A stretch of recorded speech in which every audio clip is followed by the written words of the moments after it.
बहीण योजनेसंदर्भात आता एक अतिशय महत्त्वाची बातमी समोर येतेय। ज्या महिला अधिकारी आणि कर्मचाऱ्यांनी लाडकी बहीण योजनेचा गैरफायदा घेतला त्यांच्यावरती शिस्तभंगाची कारवाई होणार आहे। तसंच त्यांनी आतापर्यंत घेतलेले पैसे सुद्धा वसूल करण्यात येणार आहेत। महत्त्वाचं म्हणजे या महिला कर्मचाऱ्यांचं पुढचं वेतनही रोखलं जाणार असल्याची शक्यता आहे। लाडक्या बहिणींची ई-केवायसी करण्यात आली आणि यामध्ये अनेक बाबी समोर आल्यात। 5,000 सरकारी कर्मचारी तर 3,000 शिक्षकांसह पोलीस आणि इतर विभागातील कर्मचाऱ्यांनी या योजनेचा लाभ घेतलाय। महिला आणि बालकल्याण विभागाकडून पत्र पाठवून ही कारवाई केली जाणार आहे। आतापर्यंत 2.5 कोटींपैकी 1,30,00,000 महिलांची ई-केवायसी पूर्ण करण्यात आली आहे। त्यामुळे बोगस लाडक्या बहिणींची धाकधूक मात्र वाढलेली आहे। मुख्यमंत्री लाडली बहन मुख्यमंत्री लाड़की बहन ये जो योजना है उसमें हमने ई-केवाईसी का प्रोसीजर ये 2 महीने पहले शुरू किया था। 18 नवंबर को उसकी आखिरी तारीख थी।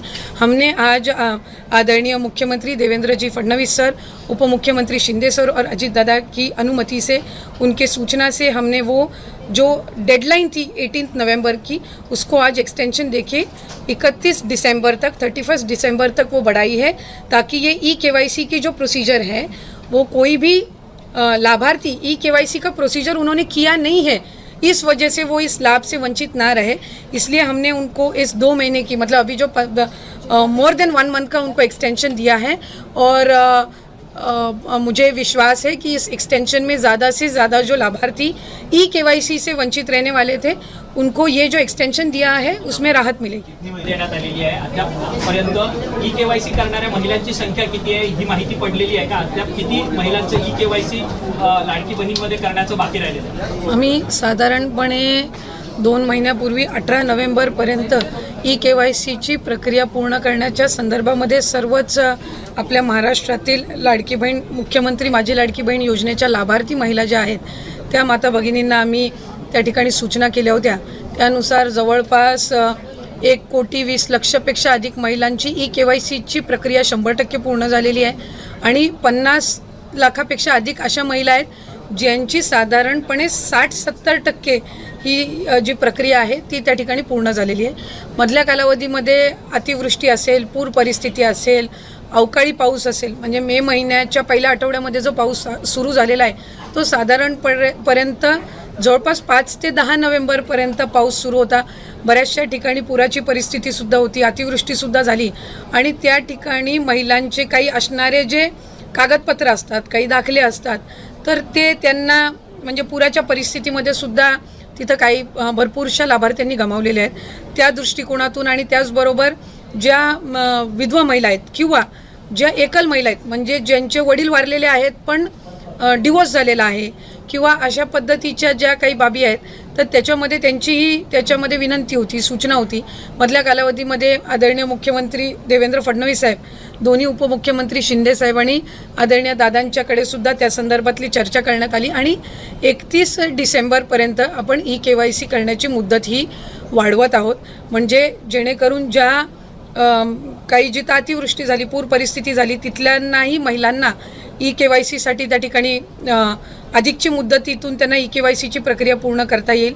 या व्यतिरिक्त ज्यांचे पतीचं निधन झालेलं आहे, वडिलांचंही निधन झालेलं आहे, अशांकडे जे सर्टिफिकेट नाही आहेत म्हणजे अशांकडे त्यांचे जे डॉक्युमेंट्स नाही आहेत, त्यांचं डेथ सर्टिफिकेट असेल किंवा डिवोर्सचे न्यायालयांच्या जी काही डिवोर्सचे सर्टिफिकेट्स असतात म्हणजे कोर्टचे जे डॉक्युमेंट्स असतात ते त्यांना अपलोड करण्याच्या दृष्टिकोनातून किंवा एखाद्या गावामध्ये एखादी एकल महिला असेल किंवा एखादी विधवा असेल, तिच्या पतीचंही निधन झालं आहे आणि वडिलांचंही निधन झालेलं आहे, अशा महिलेनी लाभार्थ्यांनी जर ते डेथ सर्टिफिकेट किंवा ते डॉक्युमेंट्स जर तिथल्या अंगणवाडी सेविकेकडे उपलब्ध करून दिले तर ती त्याची जे सर्टिफिकेट आहे ते CDPOकडे देऊन त्या संदर्भातली सगळी प्रक्रिया पूर्ण करून घेऊ शकतील।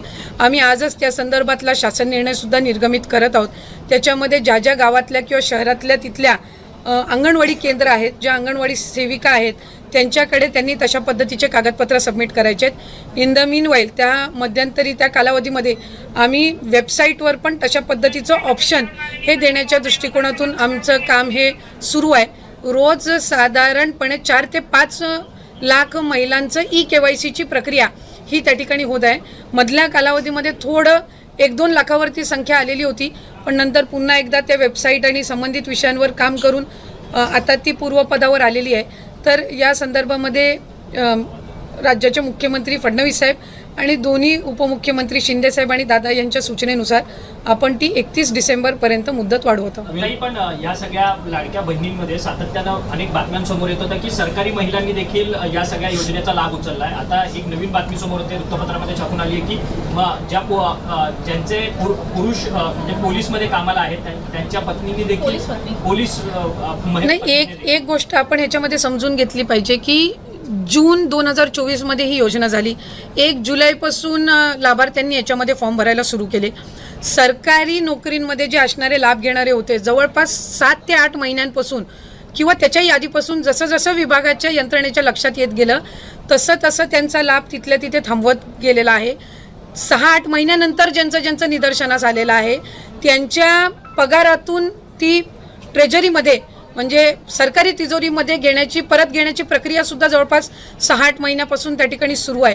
आणि ज्यांना नवीन सरकारी नोकरी लागते, जशी पोलीस भरती जशी होते किंवा सरकारी नोकरी जशी लागते तसं ते डॉक्युमेंट त्या विभागाकडे देतात की आता मी या योजनेमध्ये पात्र नाही आहे.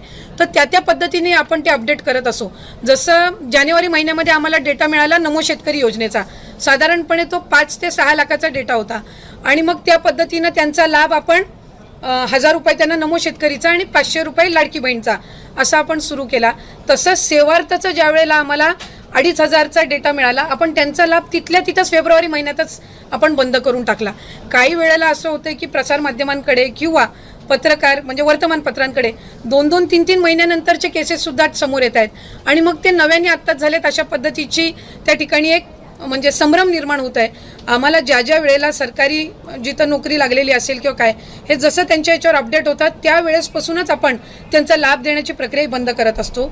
जो 12,000 12,500 पुरुषांच्या संदर्भात पण होता तिथं काही अशा केसेस आहेत जिथं घरामध्ये महिलेची अकाउंटच नव्हती आणि त्यावेळेला त्यांनी पुरुषांच्या याच्यावर सुरू केलेलं होतं. नंतर स्वतःची स्वतंत्र अकाउंट आल्यानंतर त्यांनी ते अकाउंट बदलण्याचा सुद्धा प्रयत्न केला. आता त्या सगळ्या ह्याच्यामध्ये ही EKYCची प्रक्रिया ही अतिशय उपयुक्त ठरणार आहे की याच्यामधनं लाभार्थी जे जेन्युइन आहेत ते 31 डिसेंबरपर्यंत एकदा EKYC झालं की मग याच्यामध्ये अशा पद्धतीच्या कुठल्याही घटना ज्या 6-8 महिन्यापूर्वी झाल्या त्या होणार नाहीत.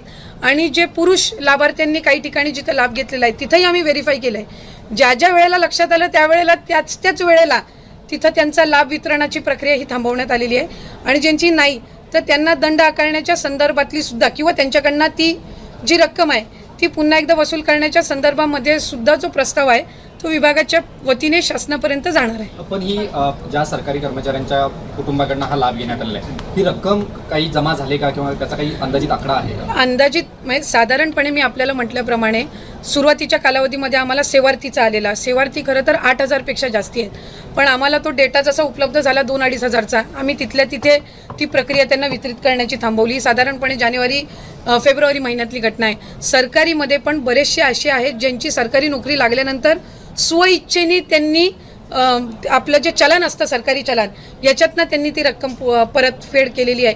जिथं प्रशासनाच्या स्थानिक प्रशासनाच्या लक्षात आलं तिथं त्यावेळेला त्यांनी एकतर तो लाभ बंद केलेला आहे आणि जर त्यांना 3 महिन्याचा लाभ गेला असेल तर त्यांच्याकडनं दर महिन्याचं वसूल करण्याच्या संदर्भामध्ये सुद्धा प्रक्रिया केलेली आहे. त्यामुळे साधारणपणे ही जी संख्या आहे ही काही फार मोठी नाही आहे.